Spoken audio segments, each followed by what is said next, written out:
párrafo nos dice que todas las autoridades tienen la obligación de ver que se respeten los derechos humanos para los mexicanos.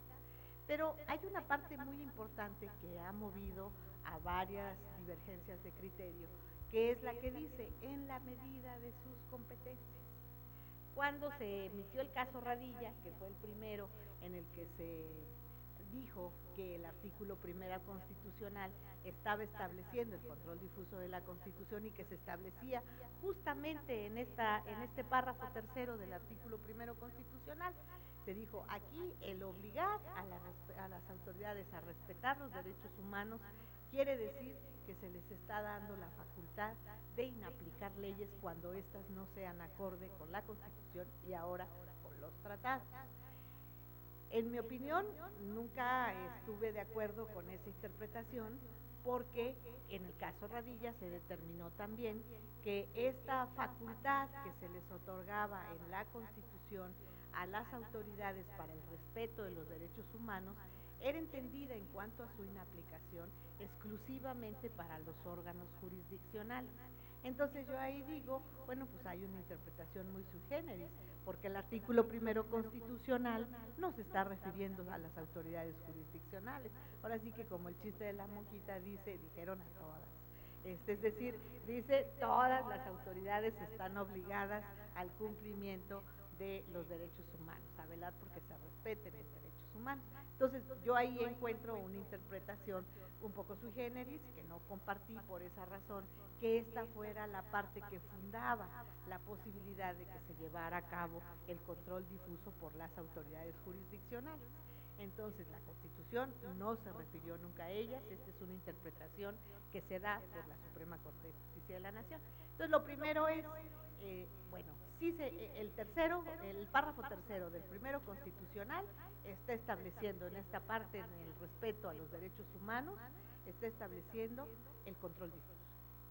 Yo no lo acepto, pero la mayoría dice que sí. Dice que sí y volvemos a lo mismo, está determinado ya en tesis jurisprudenciales.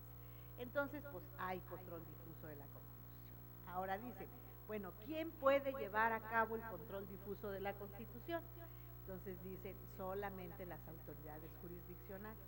Y aquí es donde entra el análisis de la medida de sus competencias.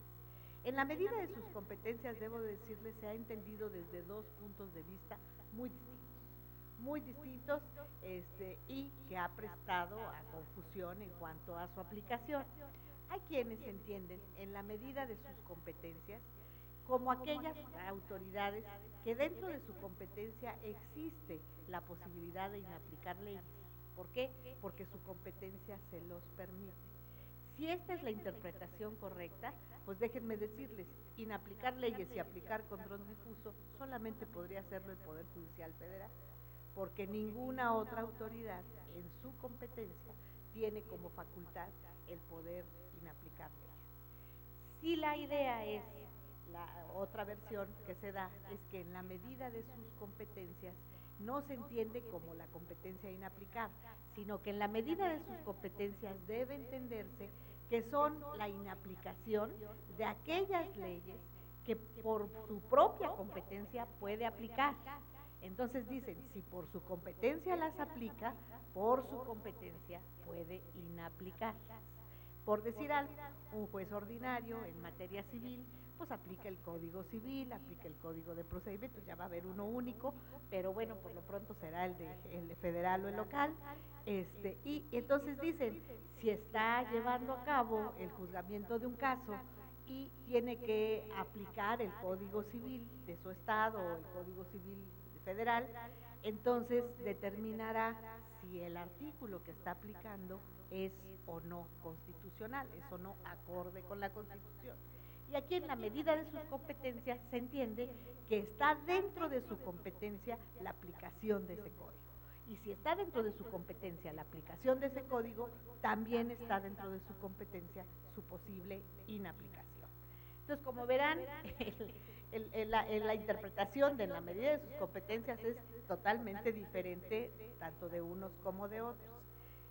En el caso Radilla, lo que se entendió al control difuso en la medida de sus competencias en esta segunda opción.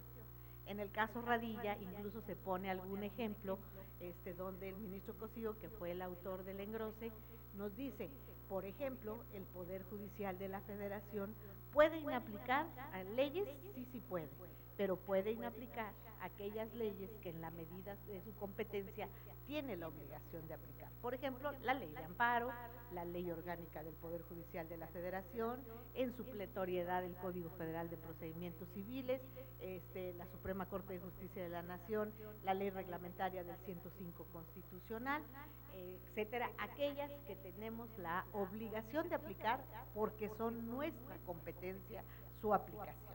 Y así se narra incluso un ejemplo en esta sentencia.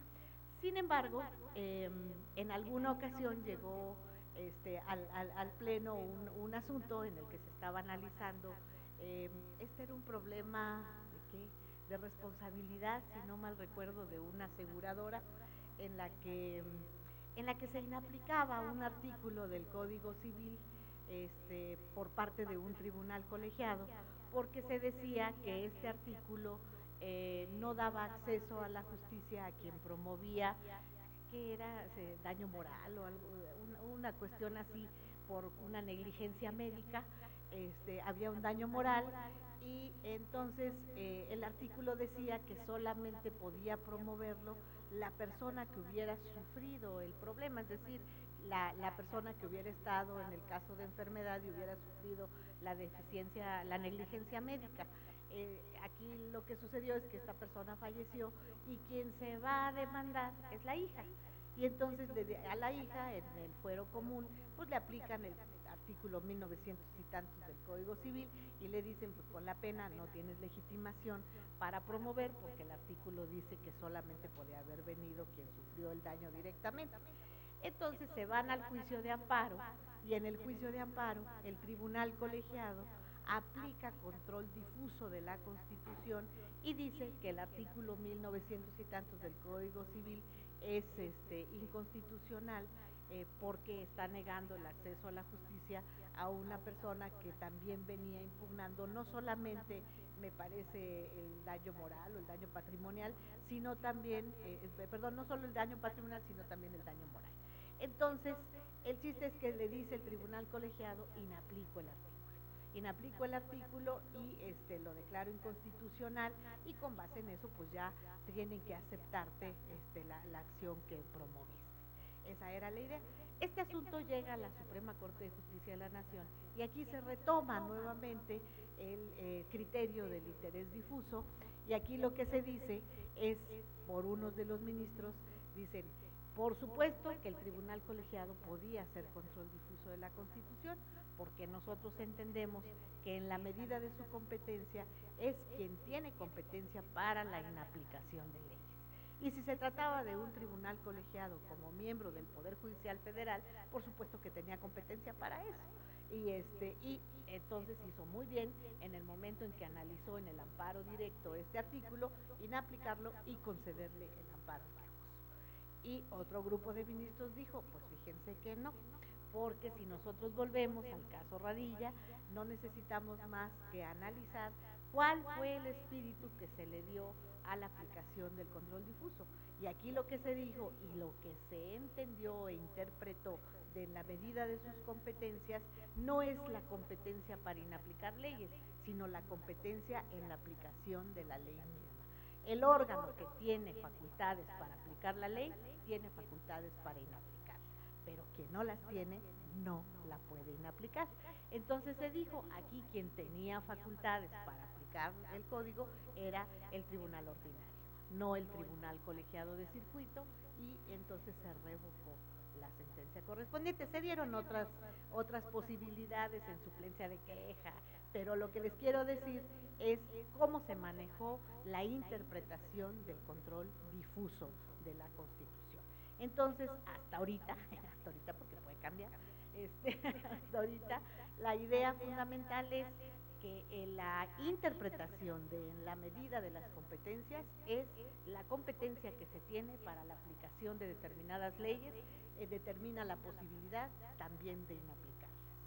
Entonces, el Poder Judicial de la Federación no puede inaplicar leyes que no sean de su competencia aplicable. Son posibles de inaplicarse solamente aquellas que están dentro de su competencia y que son aquellas que ya habíamos mencionado. A mí, como no me gusta el control difuso, la verdad, pues de todas maneras me da lo mismo que apliquen una u otra, pero al final de cuentas, lo que importa, creo yo, ya en estos criterios, una vez establecida la posibilidad, pues es que se dé certeza jurídica y que cuando menos hay un criterio uniforme para que todos sepamos de qué manera uniformemente vamos a aplicar el control difuso. Ahora sí que a mí no me gustaba que se aplicara, pero si se va a aplicar, pues que se aplique cuando menos de manera uniforme. En mucho, en poco, en lo que ustedes quieran, pero cuando menos que exista un criterio que lo defina. Y hoy por hoy, el criterio definido en esta materia es ese. Otra de las cuestiones que se han presentado en materia de control difuso es que se dice que el control difuso debe aplicarse ex oficio. Y ha habido una discusión de que si ex oficio es de oficio, si no es de oficio. Bueno, independientemente de todas las discusiones que pudieran darse desde el punto de vista gramatical, semántico, lo que quiere decir o lo que se ha entendido es que el juez, por razón de su oficio, debe de, si es que está dentro de su competencia y analiza que esto es inconstitucional o inconvencional, pues inaplicarlo. Y aquí, primero que nada, surge una situación. Desde luego que el juzgador tiene la posibilidad de hacerlo. ¿Por qué? Porque dijimos es una facultad que se le otorga sin que nadie se la pida, ex oficio o de oficio, como la quieran interpretar, nadie se la tiene que pedir y él, si la advierte, por su oficio de juzgador en razón de su competencia, puede llegar a inaplicar una disposición. ¿Pero qué sucedió? Bueno, pues como también se puso de moda el control difuso de la Constitución, pues resulta que en la mayoría de los juicios, antes de alegar o de hacer valer una excepción o un concepto de nulidad o un concepto de violación en relación con la litis planteada, lo que todo mundo plantea es ejerce control difuso de la Constitución e inaplícame el artículo que está rigiendo mi juicio. Antes que se diga ninguna otra cosa, eso es lo que se hace valer, ¿sí?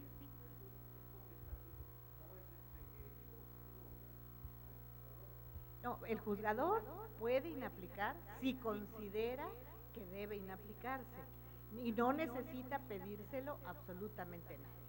Pero si considera que, ¿qué es lo que pasa si él considera que no es contrario a la Constitución? Y aquí es donde se presenta, primero que nada, la determinación de qué sucede cuando esto es motivo de un concepto de nulidad, de una excepción, y le dicen, aplica control difuso respecto del artículo que me vas a aplicar. Es lo primero que les plantea. Entonces aquí se plantea una situación. Dicen, ah caray, si el juzgador dice, estoy de acuerdo y el artículo que voy a aplicar realmente considero que no es acorde a la Constitución, pues santo y muy bueno, coincidí con el actor y efectivamente pues el artículo es inconstitucional, yo así lo considero, hago mi estudio y lo inaplico. No hay ningún problema. Pero ¿qué pasa si no coincide?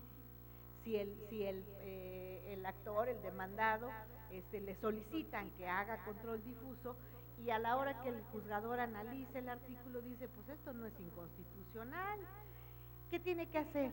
Y esta es la disyuntiva que se presenta en primer lugar. El juzgador ordinario tiene la obligación de hacer un estudio para en aras del principio de exhaustividad, decir, ¿es infundado tu concepto de nulidad o es infundada tu excepción? Porque fíjate que el artículo es constitucional por esto y esto. Esa era la primera pregunta, ¿debe o no pronunciarse? Fíjense ustedes lo que sucede si se pronuncia. Si se pronuncia, estamos obligando al juez ordinario a hacer un análisis de constitucionalidad. Es decir, estamos obligándolo a hacer un análisis de control concentrado de constitucionalidad cuando no tiene competencia ni tiene por qué hacerlo. Pero si nosotros le estamos aduciendo eso, entonces que dicen, pero si no me contesta, entonces me voy al amparo y le digo al tribunal colegiado. Tribunal colegiado no me estudió todos mis conceptos de nulidad porque yo le pedí que hiciera control difuso y no lo hizo. ¿Qué hace el tribunal colegiado? No lo estudió, entonces concedo el amparo para que lo estudie y lo obligo a hacer un análisis de constitucionalidad. Pues no, la idea no es esa, porque entonces es obligar a todos los tribunales ordinarios a que realicen control concentrado de constitucionalidad cuando es una competencia de la que carece. Si en un momento dado coinciden con la petición, primero, si nadie se los pide y ellos consideran que el artículo que van a aplicar es inconstitucional, sin que nadie se los pida por virtud de la interpretación jurisprudencial que ha hecho la Suprema Corte de Justicia de la Nación, ejercen control difuso e inaplican. Ok, pero no, no lo hace oficiosamente, hay un concepto de nulidad, hay una excepción donde le dice, ejerce control difuso del artículo que me vas a aplicar. Analiza el juzgador y dice, yo no estoy de acuerdo, esto no es inconstitucional. ¿Qué debe de hacer? Debe de analizar la cuestión de constitucionalidad para decir, no tienes razón en aras de cumplir con el principio de exhaustividad en la sentencia. ¿Qué dijo mi sala al respecto? No tienes la obligación de hacerlo porque no es tu competencia, no es tu competencia. En aras del cumplimiento del principio de exhaustividad, si tienes un argumento expreso en el sentido de que realices control difuso, lo único que tienes que decir, y no te ejerzo control difuso, porque en mi opinión no hay méritos para hacerlo, y punto. No tienes que dar ninguna razón. ¿Por qué? Porque no es tu competencia, porque no tenemos que obligarte necesariamente a hacer un análisis de constitucionalidad o de convencionalidad. Lo haces cuando tú estás de acuerdo en que vas a inaplicar, pero si no, no tienes por qué justificarlo, basta con que se diga eso. Ahora, llega el tribunal colegiado y no lo dijo. Tribunal colegiado, concédeme el amparo porque el tribunal ordinario no me estudió mi concepto de nulidad, donde yo le pedí que hiciera control difuso. ¿Qué dice el tribunal colegiado? Pues si no te lo estudió es porque consideraba que no había méritos para eso. Si tú consideras que el artículo es inconstitucional, pues ya estás en mi cancha. Y si estás en mi cancha, me puedes hacer valer conceptos de violación, de inconstitucionalidad, y yo puedo analizártelo. No en control difuso, porque la Corte ya dijo que eso no es en la medida de sus competencias. Control difuso era en la medida de la competencia del tribunal ordinario, pero sí está en tu competencia como órgano concentrado de constitucionalidad que en un concepto de violación te aduzcan un problema de inconstitucionalidad de la ley y estás obligado a analizarlo, pero no estás obligado a obligar al tribunal ordinario a estudiar y negarle el control difuso que le habían solicitado. No sé si me explique, es a veces un poco complicado, pero sí es necesario hacer ese tipo de aclaraciones, porque para que vean, realmente son los problemas que se están presentando ya en la aplicación del control difuso de la Constitución. Entonces, la idea fundamental es, no te vamos a obligar, pero sí puedes, en juicio de amparo, hacer valer un concepto de violación de inconstitucionalidad de la ley. Aquí ya estás en la cancha del control concentrado de constitucionalidad. Esta es la forma en que la segunda sala ha entendido cómo tendría que aplicarse el control difuso cuando es solicitado a petición de parte, que no es necesario que se solicite, desde luego que no lo es, pero si llega esa solicitud, cómo se maneja ante el no estudio, porque quiere decir que no estuvieron de acuerdo con ese control, y cómo se maneja el no análisis de ese concepto para dar razones negativas de aplicación de control difuso. Entonces se dijo, se cumple con el principio de exhaustividad, basta con que se diga, y no te analizo la constitucionalidad del artículo para hacer control difuso, porque en mi opinión no hay méritos para ello. Con eso es más que suficiente. Quiere decir que no me salté tu concepto, no me salté tu excepción, pero no tengo la obligación de estudiarla. Y si no tengo la obligación de estudiarla, no me pueden obligar, ¿sí? Y entonces, sí, ya vas al amparo, y en el amparo lo puedes aducir, pero no para que te lo estudien otra vez en primera instancia, sino para que te lo estudie el Tribunal Colegiado de Circuito y te lo estudie como control concentrado a través del juicio de amparo y haciendo valer un concepto de violación en ese sentido, ¿sí? Esa sería la forma en que ahora se ha entendido la posibilidad de aplicar el control difuso de la Constitución. Otras circunstancias han sido, el principio pro homine. El principio pro homine se ha convertido en la forma en la que todo mundo quiere, como que si fuera la varita mágica para conseguir obtener cualquier sentencia estimatoria. No, y el principio pro homine, ¿no me lo vas a aplicar?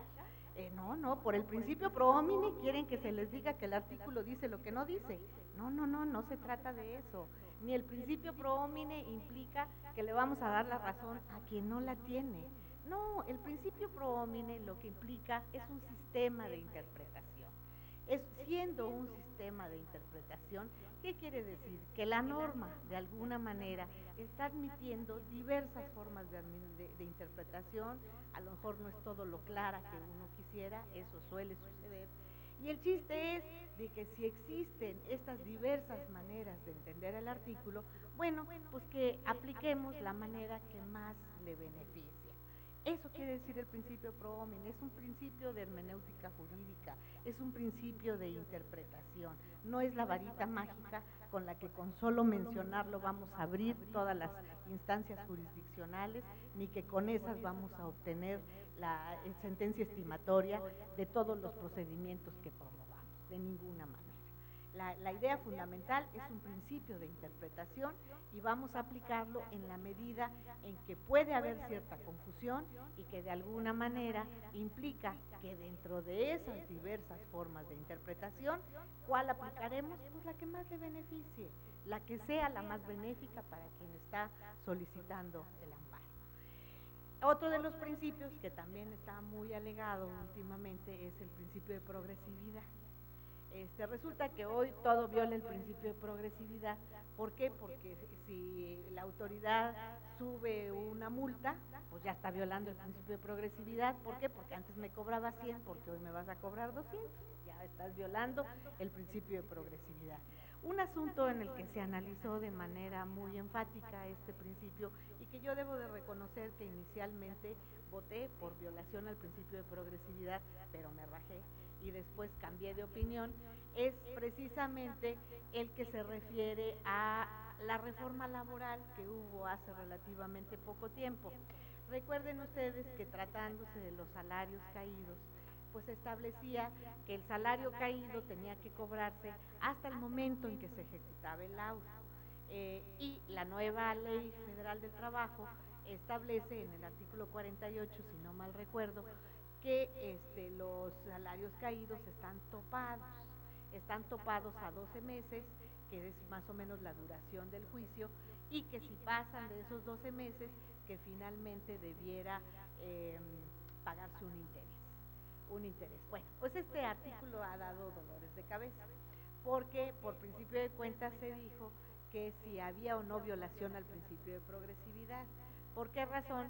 Pues porque el artículo anterior de alguna manera estaba estableciendo pues que los salarios caídos no tenían un tope en cuanto a tiempo. Los salarios caídos pues corrían desde el momento en que se daba el despido hasta el momento en que el laudo era ejecutado. Entonces, sale la nueva ley y se dice, no, lo que sucede es que los salarios deben estar topados. Y deben estar topados a cierto tiempo. Si esto no se paga, entonces vendrán los intereses, y además por ahí hay una palabrita en lo de los intereses que habla de algo que se lleguen a pensar como que si fuera interés sobre interés. Entonces, Lo que ya se resolvió por la segunda sala, la parte relacionada a cómo se deben cobrar los intereses todavía no se ha resuelto por la segunda sala, pero sí se resolvió la primera parte y yo ahí debo de reconocer abiertamente que en una primera intención yo voté en contra diciendo que sí había violación al principio de progresividad porque de alguna manera el hecho de que ahora se toparan los salarios caídos sí iba en retroceso en perjuicio de los trabajadores. Sin embargo, con posterioridad volvimos a ver otro asunto muy similar, no era de la Ley Federal del Trabajo, pero sí era de otra ley de un Estado de la República que establecía exactamente el mismo sistema y la misma dinámica. Y en la discusión en el Pleno yo sí reconocí que en realidad no había violación al principio de progresividad. Lo que sucede es esto, recuerden ustedes que sí es verdad que la idea es de que el legislador nunca vaya en retroceso cuando existe el reconocimiento a un derecho humano. Eso es totalmente cierto, nadie lo desconoce y el artículo primero constitucional de manera específica lo está estableciendo. Sin embargo, tampoco podemos ponernos en el plan de que el legislador ya no se puede mover más que a la alza, cuando sabemos que tenemos un país con muchísimos problemas, sobre todo de índole económico, de índole de seguridad y de muchos otros más, y que en ocasiones estos problemas justifican que el legislador puede en un momento dado acotar ciertas medidas que antes tenía de manera abierta. ¿Qué es lo que sucede en los juicios laborales? En los juicios laborales pues se prolongan a veces indefinidamente. A mí me tocó en alguna época estar en un colegiado laboral y de veras llegábamos a ver a veces hasta 6 rebotes en un mismo juicio. ¿Qué quiere decir 6 rebotes? Que hubo 6 reposiciones de procedimiento, fue y vino el expediente y estamos hablando que entre estas y las otras pasaron 7, 8 años y el asunto no se había resuelto. Cuando el asunto se viene a resolver en definitiva y se hace el recuento de los salarios caídos, pues si se trata de una empresa pues de mediana, podríamos decir, pues la estamos quebrando, automáticamente la estamos quebrando con el pago de un laudo de esta naturaleza. Y dicen, pero ¿y qué pasa con el trabajador? El trabajador hace mucho que está trabajando en otro lado, porque al trabajador no le impide de ninguna manera de tener un trabajo en otra parte. Entonces, ¿qué es lo que se pretendió a través de la reforma constitucional establecer?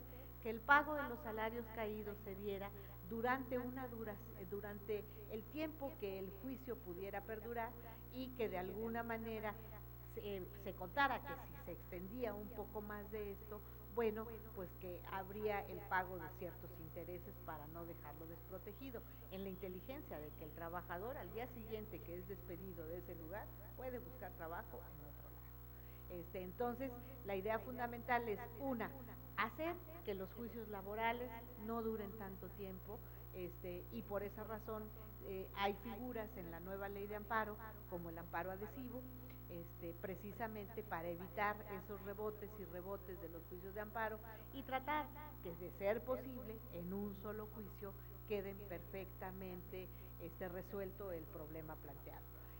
La duración de los juicios, la estabilidad de las empresas y desde luego sin que esto implique desprotección al trabajador, que se está dando un tiempo prudente, como lo es un año en la duración del juicio y además el pago de intereses que llegan con posterioridad a la conclusión de este plazo. Sí, nada más que acá me pidió primero, ahorita se la...